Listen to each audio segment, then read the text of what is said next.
Καλησπέρα σας. Στη σημερινή εκπομπή θα μιλήσουμε για την αλληγορία του σπηλαίου του Πλάτωνα και θα αναλύσουμε την πρώτη δημιουργία του αδιέρετου.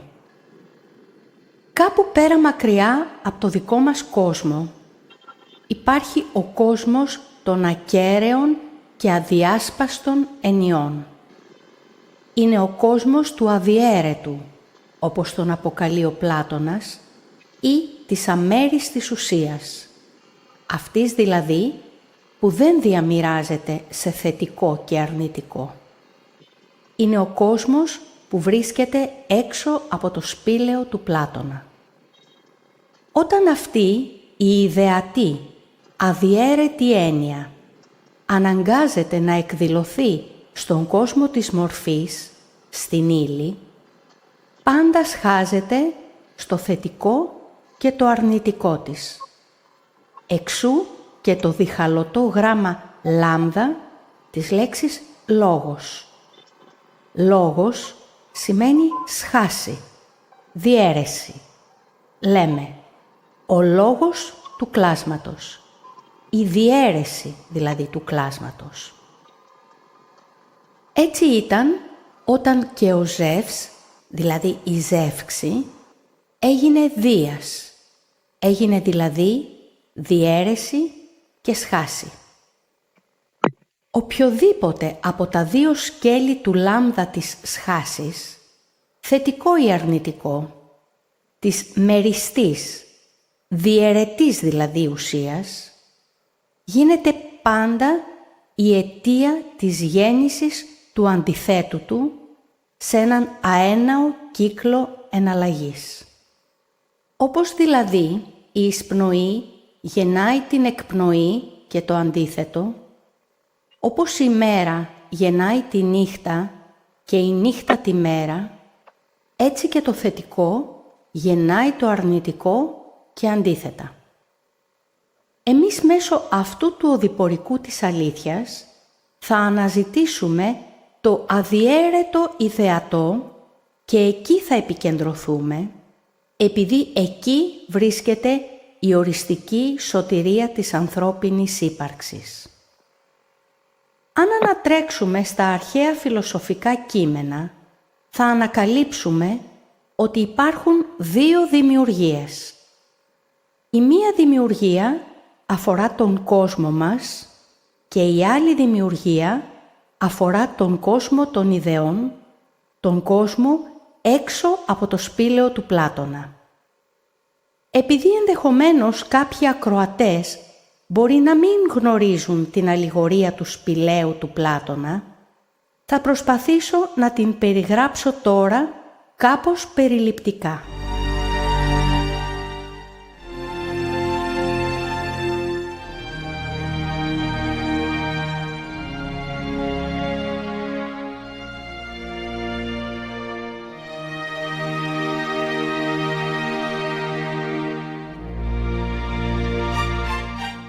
Μιλώντας ο Σωκράτης, παρομοιάζει τους ανθρώπους ως ισόβια φυλακισμένους και αλυσοδεμένους μέσα σε μία βαθιά σπηλιά κάτω από τη γη.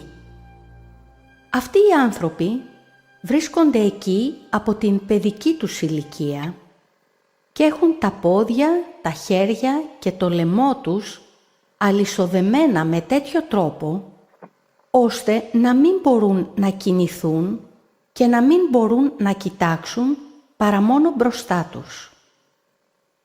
Μέσα σε αυτή τη σπηλιά και σε κάποια απόσταση ψηλότερα και πίσω από τους φυλακισμένους καίει μία φωτιά. Μπροστά από τη φωτιά και πίσω από τις πλάτες των φυλακισμένων, πάντα μέσα στη σπηλιά, υπάρχει ένας δρόμος, παράλληλα στον οποίο είναι κτισμένος ένας μικρός τοίχος σαν παραπέτασμα. Πάνω σε αυτό το δρόμο περπατούν κάποιοι μεταφέροντας στις πλάτες τους διάφορα αντικείμενα τα οποία προεξέχουν πάνω από αυτόν τον ενδιάμεσο τοίχο. Όμως οι φυλακισμένοι το μόνο που μπορούν να δουν είναι απλά τις σκιές εκείνων των αντικειμένων που πέφτουν πάνω στον τοίχο της σπηλιάς απέναντί τους, καθώς η φωτιά τα φωτίζει.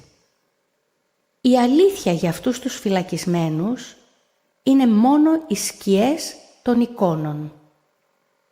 Αν τώρα κάποιος από αυτούς τους φυλακισμένους ελευθερωνόταν από τα δεσμά του και κοιτούσε γύρω του, θα διαπίστωνε πως ό,τι έβλεπε πριν ήταν μόνο μία ψευδαίσθηση. Τότε θα συνειδητοποιούσε από πού προέρχονται αυτές οι σκιές.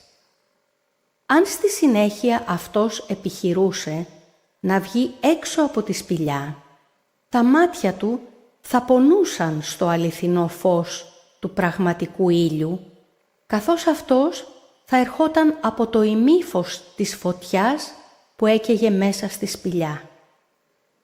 Μόλις τα μάτια του θα συνήθιζαν στο πραγματικό φως, θα σοκάρονταν με την καινούρια θέα των πραγμάτων του νέου κόσμου και θα θυμόταν με θλίψη τους φυλακισμένους συντρόφους του. Τότε θα αποφάσιζε να επιστρέψει πίσω προκειμένου να ενημερώσει και τους υπόλοιπους για ό,τι νέο είδε. Όμως, επιστρέφοντας πίσω στη σκοτεινή σπηλιά, ερχόμενος από το απόλυτο φως, τα μάτια του θα γέμιζαν ξανά σκοτάδι και δεν θα μπορούσαν να δουν καθαρά. Και από την ξαφνική μετάβαση από το φως του ήλιου στο σκοτάδι θα έμοιαζε σαν τυφλός. Οι σύντροφοί του λοιπόν τότε θα τον κορόιδευαν, λέγοντάς του πως βγαίνοντας έξω έχασε τελικά το φως του. Επειδή εκεί κάτω δίνονταν έπαινοι και τιμές και βραβεία για εκείνον που είχε την ισχυρότερη όραση να βλέπει την παρέλαση των σκιών και θυμόταν ακριβέστερα ποιες σκιές συνήθιζαν να περνούν πρώτες, ποιες έπειτα και ποιες μαζί. Έτσι ήταν σε θέση να μαντεύει καλύτερα από τους άλλους ποια σκιά θα είχε σειρά να παρουσιαστεί. Και αν εκείνος ο δραπέτης διαγωνιζόταν μαζί με εκείνους τους παντογνώστες δεσμότες, προσπαθώντας να πει τη γνώμη του για τις διερχόμενες σκιές, θα τους έκανε να σκάσουν στα γέλια, επειδή εκείνος θα είχε χάσει κάθε τέτοια δυνατότητα πρόβλεψης, ανεβαίνοντας στον πραγματικό κόσμο. Και όλοι θα έλεγαν γι' αυτόν πως γύρισε από εκεί απάνω που ανέβηκε με χαλασμένα τα μάτια και πως δεν αξίζει τον κόπο ούτε να δοκιμάσει κανείς να ανέβει εκεί απάνω.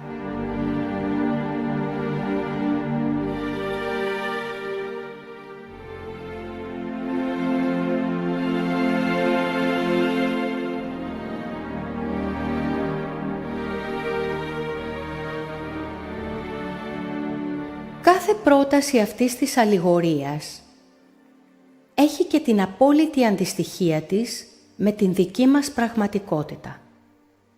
Ας δώσουμε τώρα μια πρώτη ερμηνεία αυτής της παραβολής, όμως στην πορεία αυτών των εκπομπών θα αναφερθούμε πολλές φορές αυτήν, όταν θα πρέπει να αναπτύξουμε τα διάφορα σχετικά θέματα. Ο χώρος της σπηλιάς, στον οποίο βρίσκονται οι φυλακισμένοι, αντιστοιχεί με τον φυσικό υλικό μας κόσμο. Οι σκιές είναι ο κόσμος που βλέπουν τα φυσικά μας μάτια. Οι φυλακισμένοι είμαστε εμείς, οι άνθρωποι.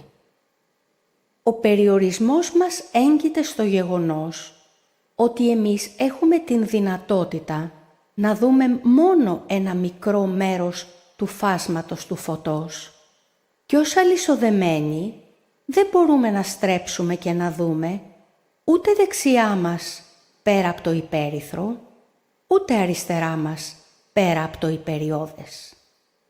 Εμείς λοιπόν είμαστε όμηροι της εικονικά φωτεινής οντότητας που αντιπροσωπεύεται ως η φωτιά και που βρίσκεται μέσα στο σπήλαιο. Αυτή η φωτιά ταυτίζεται με τον Θεό δημιουργό του κόσμου μας. Οι άνθρωποι, μέσα από την ομηρία τους, θεωρούν τη φωτιά που καίει μέσα στο σπήλαιο ως Θεό, επειδή εξαιτίας αυτού βλέπουν τον κόσμο των σκιών που ονομάζουν φυσικό κόσμο. Αυτόν τον Θεό λοιπόν τον δοξάζουν ως τον ποιητή και δημιουργό του ουρανού και της γης, των ορατώνται και των αοράτων. Ο Ηράκλητος θεωρεί τη ζωντανή φωτιά, το αΐζωον πυρ, ως την προϋπάρχουσα αρχή αυτής της δημιουργίας, η οποία είναι μία κοσμολογική σταθερά που αέναα κινείται και μεταλλάσσεται διαρκώς. Επίσης, και ο Ερμής ο Τρισμέγιστος, δίνοντας τα χαρακτηριστικά του Θεού του κόσμου, τον ονομάζει δημιουργό νου, από πυρ και πνεύμα. Αλλά και στο απόκριφο Ευαγγέλιο, ο Ευαγγελιστής Ιωάννης περιγράφει πως ο δημιουργός του κόσμου μας δημιούργησε τον κόσμο με μία φλόγα λαμπρής φωτιάς.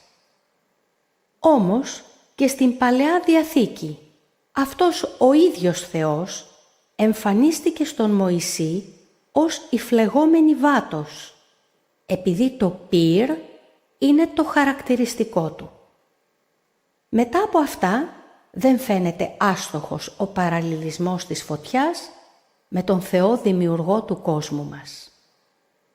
Αυτή η φωτιά δημιουργεί το εικονικό λυκόφως, που οι άνθρωποι θεωρούν ως το πραγματικό φως. Αυτό το λυκόφως διαχέεται από την οντότητα που εκδηλώνεται ως φωτιά σε όλο το σπήλαιο και κυρίως στο χώρο που βρίσκεται πίσω από τις πλάτες των φυλακισμένων, εκεί που υπάρχει ο διάδρομος με τα περιδιαβαίνοντα όντα, με τα ποικίλα αντικείμενα πάνω στις πλάτες τους. Αυτός ο χώρος αντιστοιχεί στις ενεργειακές διαστάσεις αυτού του εικονικού κόσμου μάτριξ, του κόσμου μας. Και αυτός είναι ο κόσμος που εμείς οι άνθρωποι τον χαρακτηρίζουμε ως αόρατο κόσμο, επειδή δεν μπορούμε να τον δούμε. Ο αόρατος αυτός κόσμος του σπηλαίου ταυτίζεται ακριβώς με αυτό που περιγράφουν οι επιστήμονες ως έναν μη αισθητό ενεργειακό στρόβιλο, του οποίου η προβολική σκιά εκδηλώνεται στον φυσικό μας κόσμο σαν σωματίδιο. Τα αντικείμενα δηλαδή που στην πραγματικότητα περνούν μπροστά από τη φωτιά και πίσω από τις πλάτες των φυλακισμένων, αντιστοιχούν σε αυτούς τους μη αντιληπτούς ενεργειακούς στροβίλους, οι οποίοι βρίσκονται μέσα σε ένα ενεργειακό, μη ευκλίδιο, νηδιάστατο πεδίο, τον οποίον όμως η προβολική σκιά εμφανίζεται στον κόσμο μας σαν η ορατή εικόνα ενός σωματιδίου. Έτσι, αυτό που οι φυλακισμένοι βλέπουν να προβάλλεται στον τοίχο της σπηλιάς μπροστά τους είναι οι σκιές, οι προβολές δηλαδή εκείνων των ενεργειακών αντικειμένων που γίνονται αντιληπτά ως οι εικόνες του κόσμου μας.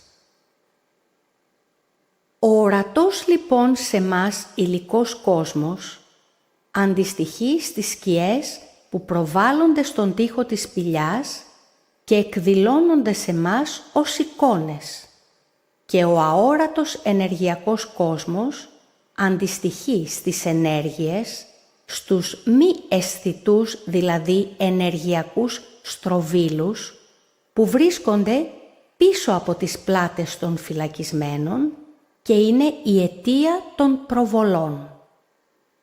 Διαπιστώνουμε λοιπόν πως η αδυναμία των φυλακισμένων μέσα στο σπήλαιο να δουν την πηγή της φωτιάς, αλλά και τον αόρατο κόσμο των υπάρξεων που διαβαίνουν πίσω από τις πλάτες τους και προβάλλονται μόνο οι σκιές τους, τους κάνει να μεγαλοποιούν αυτές τις υπάρξεις και να τις προσκυνούν ως θεούς, αγίους, αγγέλους, αρχαγγέλους και γενικά αόρατες δυνάμεις της φύσης. Όλα όμως αυτά βρίσκονται μέσα στο σπήλαιο που το αποκαλούμε μάτριξ. Άρα, μέσα στο μάτριξ ανήκει και το ορατό αλλά και το αόρατο. Μένει να συνειδητοποιήσουμε μέχρι ποια αόρατη ενεργειακή διάσταση φτάνει αυτό το μάτριξ, σύμφωνα με τους όρους που έχουμε δώσει οι άνθρωποι σε αυτές τις διαστάσεις. Οι αλυσοδεμένοι δεσμότες που έχουν αποκτήσει το ταλέντο να προβλέπουν ποια σκιά θα περάσει πρώτη και ποια δεύτερη, είναι οι άνθρωποι που στον κόσμο μας ταυτίζονται με τα medium, τους προφήτες και τους ενορατικούς, οι οποίοι έχουν αναπτύξει την λεγόμενη έκτη αίσθηση. Τι όμως μπορεί να σημαίνει το γεγονός που λέει πως όταν κάποιος καταφέρει να λύσει τα δεσμά του και βγει στον αληθινό κόσμο με το αληθινό φως, επιστρέφοντας πάλι πίσω από το απόλυτο φως στη σκοτεινιά της σπηλιάς, μοιάζει να έχει χάσει σχεδόν το φως του, με αποτέλεσμα οι υπόλοιποι φυλακισμένοι να τον κοροϊδεύουν πως βγαίνοντας έξω από τη σπηλιά τελικά αυτός τυφλώθηκε. Αυτό το σημείο αποκαλύπτει ένα πολύ μεγάλο μυστικό. Όπως είπαμε, οι αλυσοδεμένοι άνθρωποι που έχουν αναπτύξει το ταλέντο της ενόρασης και θαυμάζονται από τους υπόλοιπους, έχουν φτάσει μόνο μέχρι το έκτο ενεργειακό κέντρο, αλλά παραμένουν εντός του σπηλαίου. Τα πράγματα που προβλέπουν αφορούν αυτά που κινούνται πίσω από τις πλάτες των φυλακισμένων και τα οποία είναι αόρατα για τους υπόλοιπους δεσμότες. Για να μπορέσει όμως κάποιος άνθρωπος, αφού ελευθερωθεί από τα δεσμά του, να βγει στον αληθινό κόσμο, πρέπει να προσπεράσει το Θεό της φωτιάς, να τον δει και να τον απορρίψει. Βγαίνοντας στο αληθινό φως, χάνει την ιδιότητα της έκτης αίσθησης, επειδή αποκτά την εβδόμη αίσθηση της αλήθειας.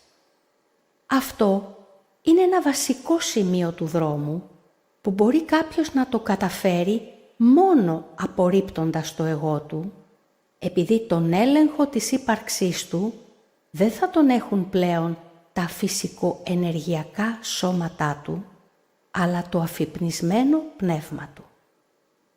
Αυτά τα θέματα όμως θα τα αναλύσουμε όταν περάσουμε στην ενότητα αυτογνωσία, όπου τότε θα ανακαλύψουμε και τι ακριβώς είναι τα συναισθήματα του ανθρώπου. Ας κρατήσουμε όμως πολύ καλά στη θύμησή μας πως η εβδόμη αίσθηση της αλήθειας κατακτάται μόνο παρακάμπτοντας την έκτη. Ας δούμε όμως λίγο αυτό το θέμα από ένα διαφορετικό επίπεδο αποκωδικοποίησης αυτής της ίδιας αλληγορίας, ανοίγοντας μια παρένθεση και παραλληλίζοντας το φυσικό ανθρώπινο σώμα με το σπήλαιο. Στην έκτη αίσθηση είναι ενεργοποιημένο το έκτο ενεργειακό κέντρο. Το κέντρο αυτό εστιάζεται στο λεγόμενο τρίτο μάτι, στο κέντρο του μετώπου. Αυτό όμως το κέντρο βρίσκεται μέσα στο σώμα και κατ' επέκταση βρίσκεται μέσα στην περιοχή του σπηλαίου. Άρα αυτά που κομίζει ανήκουν μόνο στο μάτριξ της σπηλιάς. Αντίθετα, στην εβδόμη αίσθηση είναι ενεργοποιημένο το έβδομο ενεργειακό κέντρο που βρίσκεται στην κορυφή του κεφαλιού, έξω δηλαδή από το σώμα, και για τον παραλληλισμό μας, έξω από το σπήλαιο, στα όρια δηλαδή ανάμεσα στο μάτριξ και στους κόσμους της αλήθειας. Όταν αυτό το κέντρο είναι το κυρίαρχα ενεργοποιημένο, η πληροφορία την οποία κομίζει είναι μόνο από εκεί έξω. Ο Όμηρος, στο κωδικοποιημένο έργο του Οδύσσια, ταυτίζει την δελεαστική, γλυκιά παγίδα της έκτης αίσθησης με τις ειρήνες που μπορούν να παρασύρουν το θαυμαστή τους στον όλεθρο. Το γιατί θα το εξηγήσουμε αργότερα, όταν θα αναλύουμε μια άλλη ενότητα. Έτσι, ο ήρωας του Πλάτωνα, που επιστρέφει πίσω στη σκοτεινή σπηλιά από το αληθινό φως, έχει χάσει πλέον την ικανότητα να βλέπει και να προβλέπει τις σκιές μέσα στο μάτριξ. Πάβει δηλαδή να κατέχει την έκτη αίσθηση, αφού έχει πλέον αποκτήσει την εβδόμη, που αφορά στην επίγνωση του αληθινού κόσμου. Αυτό έχει ως αποτέλεσμα οι σύντροφοί του μέσα στο σπήλαιο να τον απαξιώνουν και να μην παίρνουν στα σοβαρά αυτά που τους λέει. Έτσι, κλείνουμε αυτή την μικρή παρένθεση περί του σπηλαίου.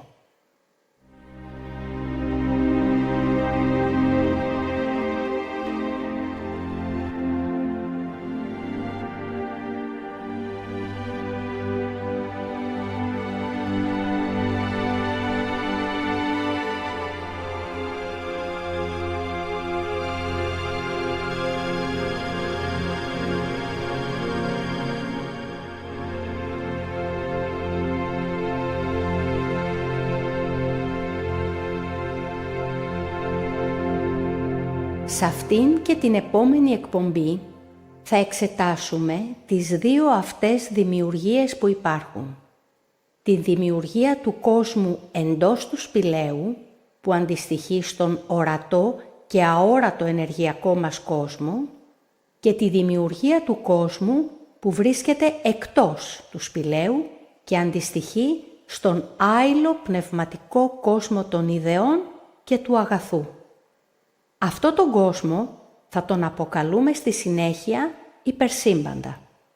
Στη σημερινή εκπομπή θα επικεντρωθούμε περισσότερο στην πρώτη δημιουργία, τη δημιουργία του αδιέρετου, και απλά θα θίξουμε το περιβάλλον μέσα στο οποίο αναπτύχθηκε η δεύτερη δημιουργία, η δική μας. Πολλοί άνθρωποι συγχέουν τον πνευματικό κόσμο της αλήθειας με τον αόρατο ενεργειακό.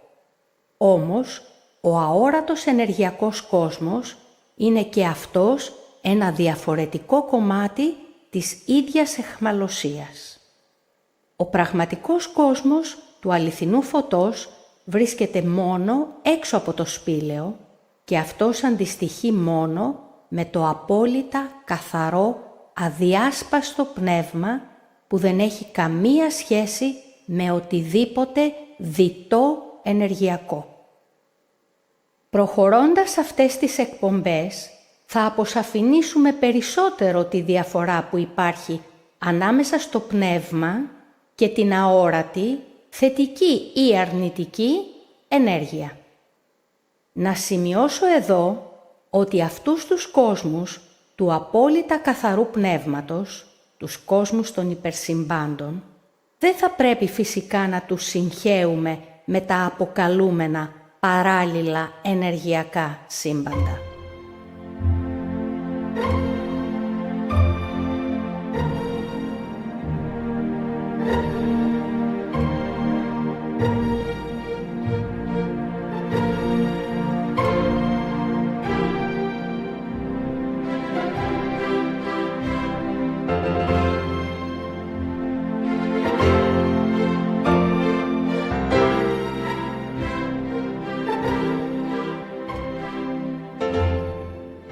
Μέσα από την αμερόληπτη έρευνα, αυτό που γίνεται σαφές είναι ότι αυτή η δεύτερη δημιουργία, στην οποία υπάρχουμε όλοι οι άνθρωποι, ζωντανοί και νεκροί, δεν προέκυψε από μία ομαλή εξέλιξη του φυσιολογικού, αλλά από ένα λάθος.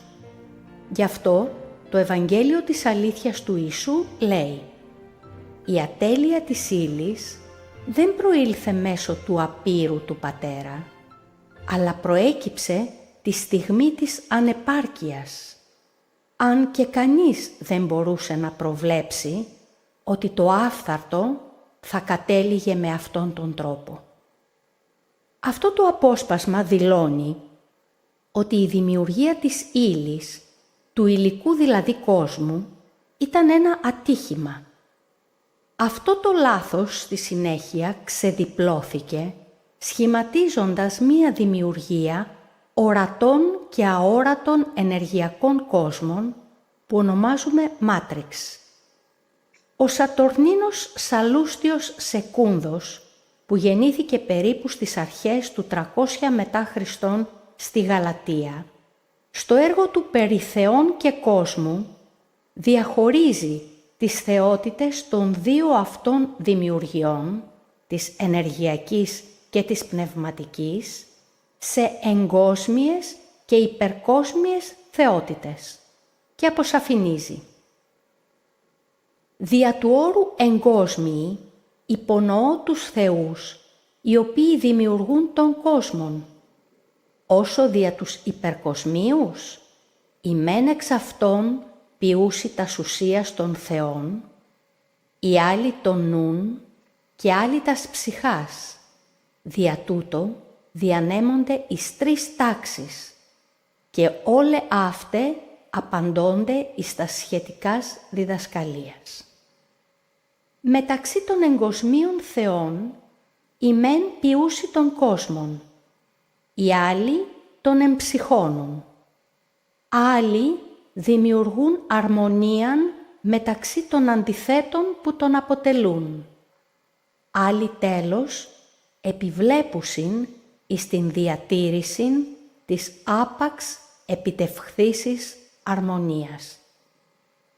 Μία αντίστοιχη εικόνα δίνει και η Ινδουιστική θρησκεία με τον κόσμο της ονομαζόμενης Σαμσάρα, που είναι ο κόσμος μας. Σαμσάρα είναι ο αέναος κύκλος της ζωής και του θανάτου. Κυρίαρχος αυτού του τροχού είναι ο θεός του θανάτου, που ονομάζεται Ιάμα και κρατάει στα χέρια του τα 6 βασίλεια του κόσμου. Το βασίλειο των θεών, αυτόν δηλαδή που ο Σαλούστιος αποκαλεί εγκόσμιους θεούς, το βασίλειο των δαιμόνων, το βασίλειο των ανθρώπων, το βασίλειο των ζώων, το βασίλειο των πεινασμένων φαντασμάτων και το βασίλειο της κόλασης. Όπως βλέπουμε και εδώ, εκτός από το ορατό, υπονοείται και το αόρατο, στο οποίο υπάρχουν οι θεοί, οι δαίμονες, ο κόσμος της κόλασης και ο κόσμος των πεινασμένων φαντασμάτων, δηλαδή των νεκρών. Μέσα σε αυτό τον κόσμο και στην περιοχή των εγκόσμιων θεών συμπεριλαμβάνεται και ο δεύτερος εικονικός παράδεισος που ονομάζεται διαφορετικά Νιρβάνα, επειδή ο πρώτος πραγματικός παράδεισος βρίσκεται στους κόσμους του αγαθού και του αληθινού φωτός και όχι στον κόσμο της φωτιάς. Η Θεοσοφία διαστόματος Έλενας Μπλαβάτσκι αναφέρει: «Κάθε αρχαία θεογονία, χωρίς εξαίρεση, από την Αρία και την Αιγυπτιακή, μέχρι εκείνη του Ησιώδου, τοποθετεί στη σειρά της κοσμογονικής εξέλιξης τη νύχτα πριν από την ημέρα. Ακόμα και η γένεση, όπου σκότος εφαίρετο επί του προσώπου της Αβύσσου πριν την πρώτη μέρα. Ο λόγος είναι ότι κάθε κοσμογονία αρχίζει με την επωνομαζόμενη δευτερεύουσα δημιουργία, δηλαδή το εκδηλωμένο σύμπαν, η γέννηση του οποίου έπρεπε να αρχίσει με μία σημαντική διαφοροποίηση ανάμεσα στο αιώνιο φως της πρωταρχικής δημιουργίας. Για αυτήν όμως την πρώτη δημιουργία δεν έχουμε πολλές πληροφορίες. Τα περισσότερα αρχαία κείμενα απλώς θίγουν την ύπαρξή της, χωρίς όμως να την περιγράφουν. Μόνο στο απόκριφο Ευαγγέλιο του Ιωάννη και το Ευαγγέλιο του Ιούδα δίνονται περισσότερες αναλύσεις για τους κόσμους εκείνους, τους κόσμους έξω από το σπήλαιο του Πλάτωνα. Σε αυτή την ανάλυση θα κάνουμε μία μίξη των στοιχείων που δίνονται και στα δύο αυτά Ευαγγέλια. Δυστυχώς, ένα μεγάλο μέρος του Ευαγγελίου του Ιούδα έχει καταστραφεί. Πολλές γραμμές λείπουν και ακέραια μένουν μόνο κάποια τμήματα. Το χειρόγραφο που διασώθηκε ανήκε στην περίοδο μεταξύ του 220 και 340 μετά Χριστόν και ήταν ένα από τα πολλά αντίγραφα του πρωτοτύπου που έχει χαθεί.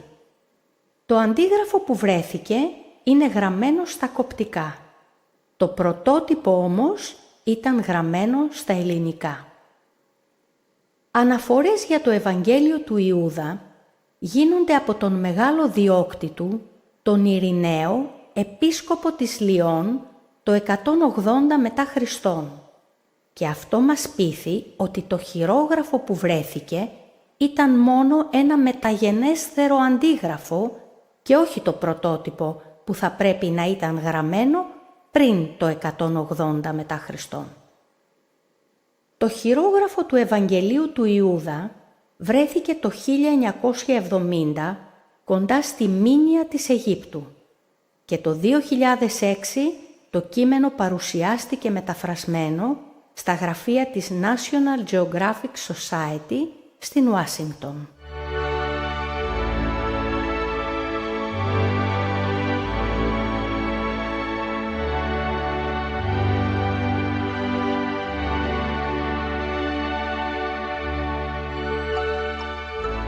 Το απόκριφο Ευαγγέλιο του Ιωάννη είναι ένα από τα 52 κείμενα σε σύνολο 1200 σελίδων που βρέθηκαν κρυμμένα και θαμμένα επί 1600 χρόνια μέσα σε ένα αγγείο στην περιοχή του Νακ Χαμαντί της Αιγύπτου.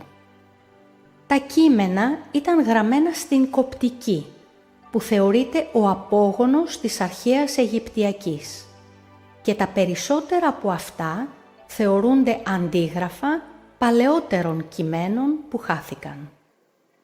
Πολλοί θεωρούν αυτά τα απόκριφα Ευαγγέλια αιρετικά για τη σύγχρονη θρησκεία.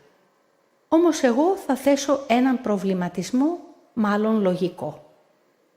Μήπως στην πραγματικότητα αιρετική είναι η ίδια η θρησκεία ως προς την αληθινή διδασκαλία του Χριστού και τον πραγματικό του ρόλο στον κόσμο μας?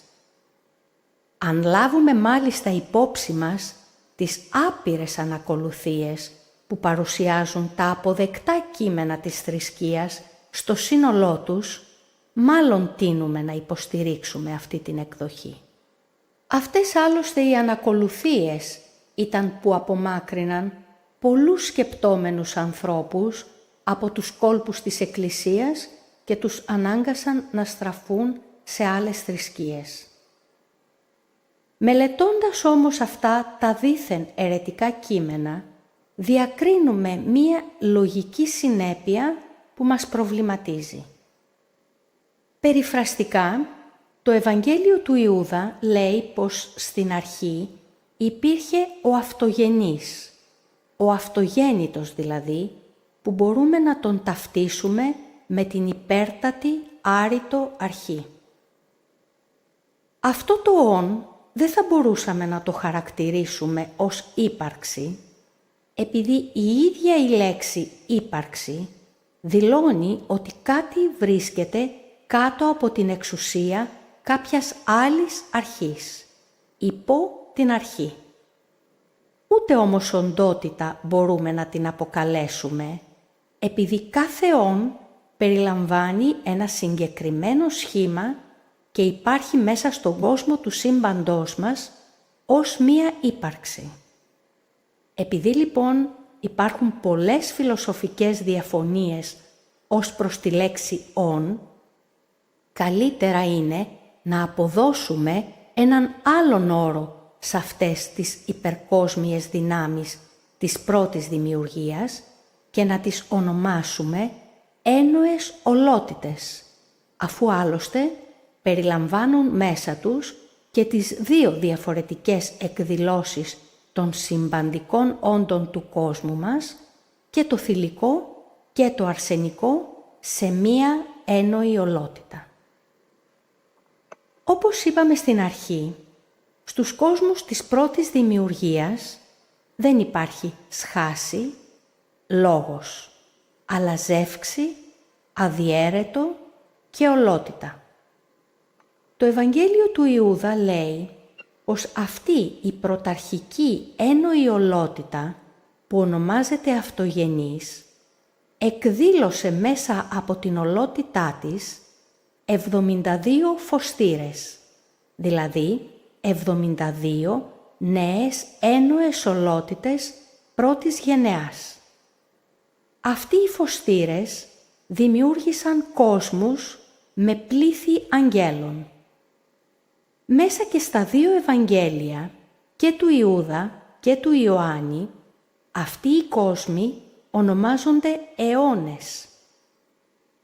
Η κάθε μία ολότητα από τις 72 σχημάτισε έτσι έναν δικό της υπερκόσμο αιώνα ή ένα δικό της υπερσύμπαν. Σε αυτό το σημείο πρέπει να σημειώσουμε ότι ο όρος αιώνας δεν έχει τη χρονική σημασία που του δίνουμε σήμερα. Για να γίνει λοιπόν πιο κατανοητός ο όρος αιών, θα αφήσουμε τον Πρόκλο να μας δώσει τον ορισμό όταν αναλύει το έργο Κριτίας του Πλάτωνα. Λέει λοιπόν: «Δια τούτο έχει ονομαστεί ο αιών υπό των λογίων πατρογενές φως, επειδή το φως του ενοποιεί τα πάντα και λάμπει εφόλων των πραγμάτων». Μέσα στο κάθε υπερσύμπαν αιώνα από τα 72, ο μοναδικός φωστήρας που υπάρχει ως γέννημα πρώτης γενεάς από την άρρητο αρχή θεωρείται ως μονογενής.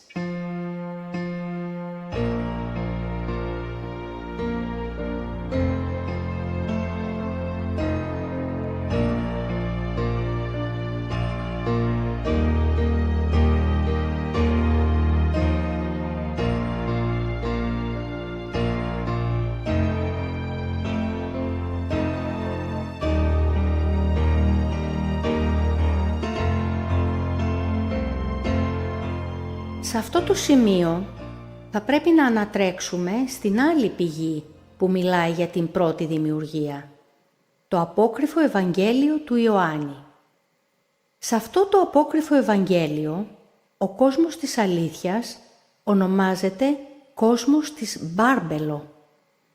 Ο αυτογενής του Ευαγγελίου του Ιούδα, στο απόκριφο Ευαγγέλιο του Ιωάννη, ονομάζεται Πατέρας.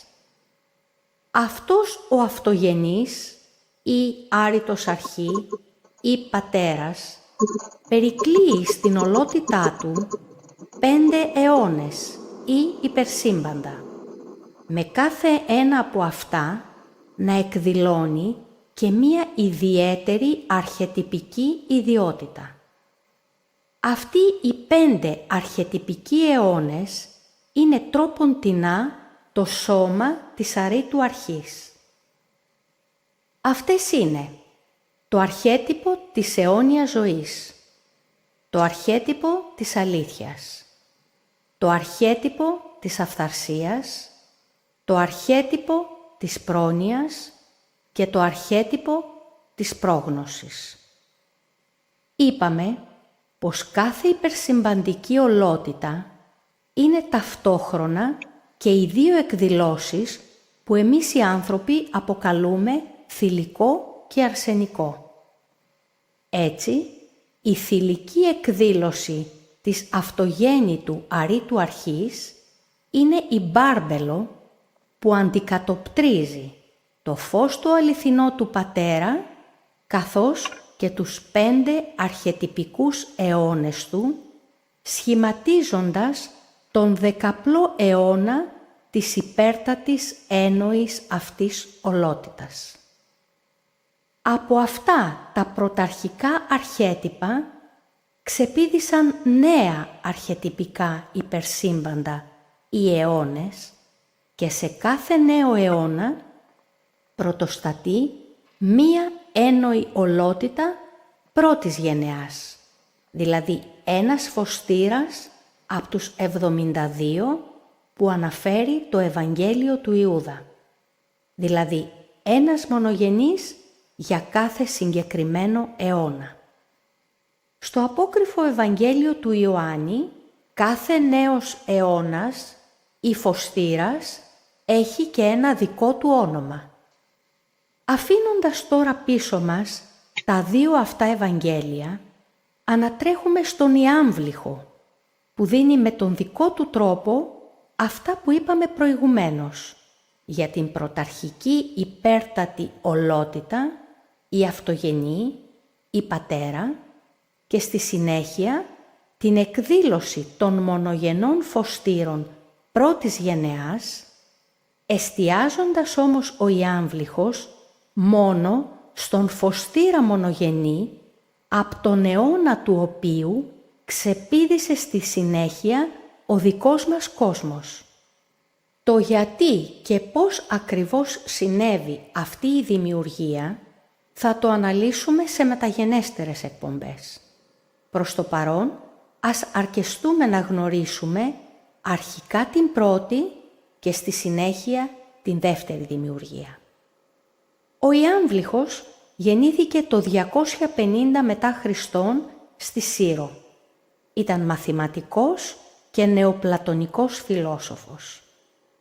Επειδή το κείμενο του Ιάμβλυχου είναι στα αρχαία, για καλύτερη κατανόηση θα το πω μεταφρασμένο, δίνοντας όμως και κάποιες επεξηγήσεις για την κάθε παράγραφο. Το κείμενο ξεκινάει ως εξής. Πριν από αυτούς που υπάρχουν πραγματικά και πριν από όλους τους άρχοντες, τις αρχές, τα ξεκινήματα, τις δημιουργίες, υπάρχει ένας Θεός, προηγούμενος από τον πρώτο Θεό και Βασιλιά, διαμένοντας ακίνητος μέσα στην μοναδικότητα της ενότητάς του. Επεξηγώ. Σε αυτό το σημείο μιλάει για τον αυτογενή ή πατέρα ή άρρητο αρχή που αναφέραμε προηγουμένως. Και συνεχίζει το κείμενο. Διότι ούτε κάτι κατανοητό περί αυτού ακολουθεί, ούτε κάποιο άλλο παράδειγμα υπάρχει για τον αυτοπάτορα, αυτογέννητο και μονοπάτορα Θεό, τον πραγματικά αγαθό. Διότι είναι μεγαλύτερος και πρώτος και πηγή όλων και βάση και αρχή των πρώτων νοουμένων ιδεών των αρχετύπων όλων. Επεξηγώ.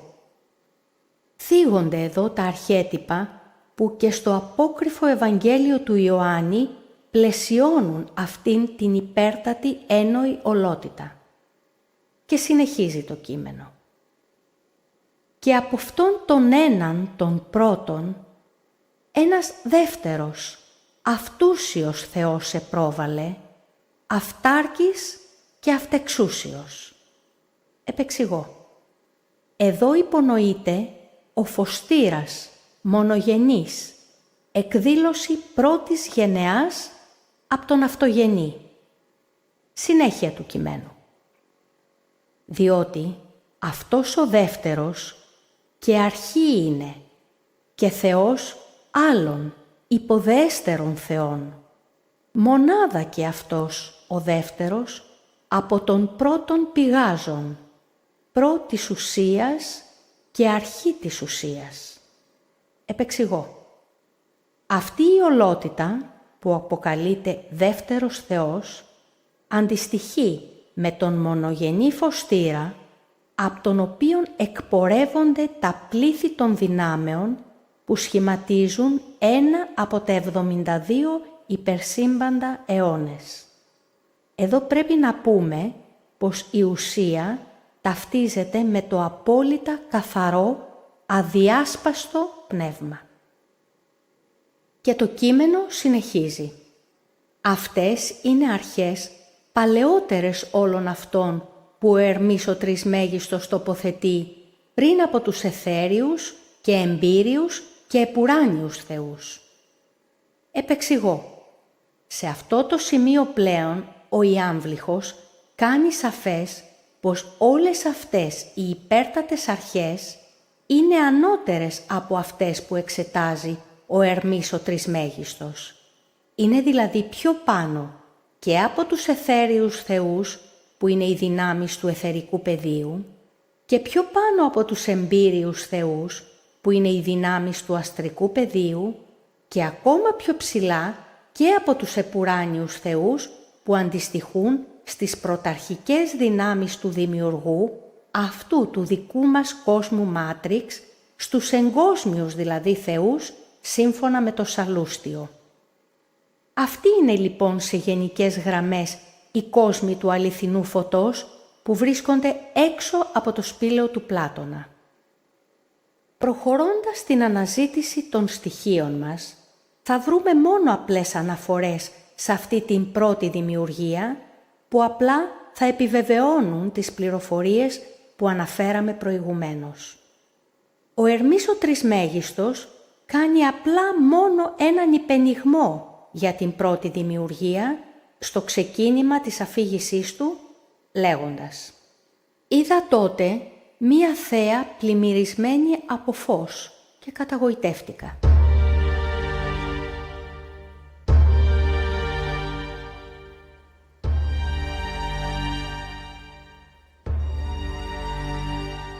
Σε αντίθεση όμως με την πρώτη αιτία, που είναι το πατρογενές φως του αιώνα, το οποίο ενοποιεί τα πάντα, αντιπαραβάλλεται η ιδιότητα της διαδικότητας και του διαχωρισμού της δεύτερης δημιουργίας του ενεργειακού σύμπαντος.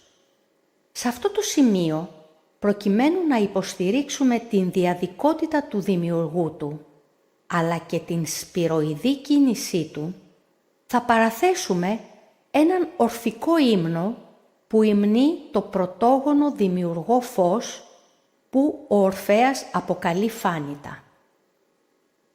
Ο Ορφέας λοιπόν στον εν λόγω ύμνο του αφενός του δίνει την ιδιότητα του δίμορφου, αφού προκειμένου να δημιουργήσει εσχάστη και έγινε λόγος, και αφετέρου τον χαρακτηρίζει ως αντάβγιν.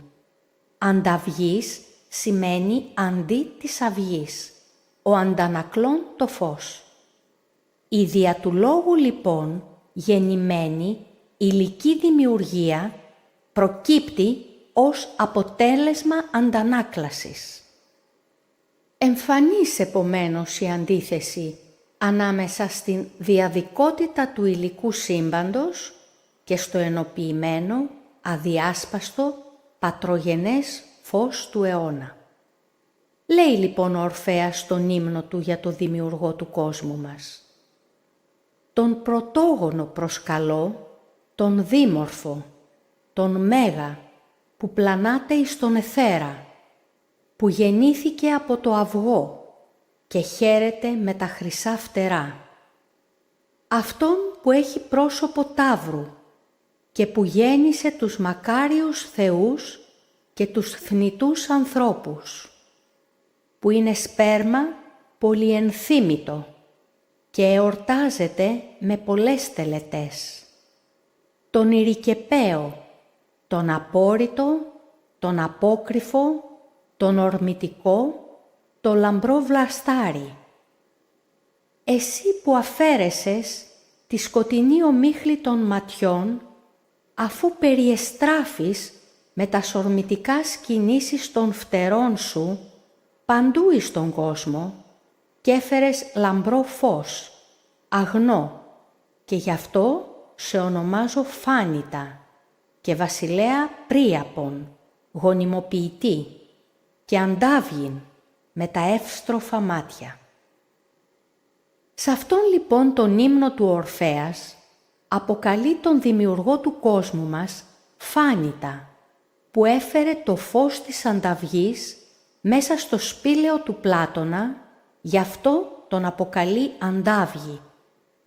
Αυτός όμως που φέρνει το φως στο σκοτάδι ονομάζεται Έος Φόρος, ο την Έο, δηλαδή την αυγή, φέρον, ο φέρον την ανταυγή στο σκοτάδι της σπηλιάς, ο Αντάβγης, όπως λέει και η Γένεση, και σκότωσε φέρετο επί του προσώπου της αβύσσου. Και είπεν ο Θεός, γεννηθεί το φως, και έγινε φως. Και έφερε το φως μέσα στο σκοτάδι της σπηλιάς. Αυτή είναι λοιπόν η φωτιά που καίει μέσα στο σπήλαιο του Πλάτωνα και κρατάει αλυσοδεμένους ομήρους τους ανθρώπους. Αυτή η οντότητα δεν έχει καμία σχέση με την αυτογενή έννοη ολότητα της πρώτης δημιουργίας. Παράλληλα όμως, αυτός ο ύμνος του Ορφέα μας δείχνει και την κίνηση του πρωταρχικού γεννήτορα λέγοντας «Αφού περιεστράφεις, κουλουριάστηκες δηλαδή, με τις ορμητικές κινήσεις των φτερών σου παντού εις τον κόσμο». Αυτή όμως η εικόνα μας παραπέμπει στο φίδι που κουλουριάστηκε γύρω από το απαγορευμένο δέντρο, επειδή όπως θα δούμε στη συνέχεια, αυτό το απαγορευμένο δέντρο είναι ολόκληρος ο κόσμος μας.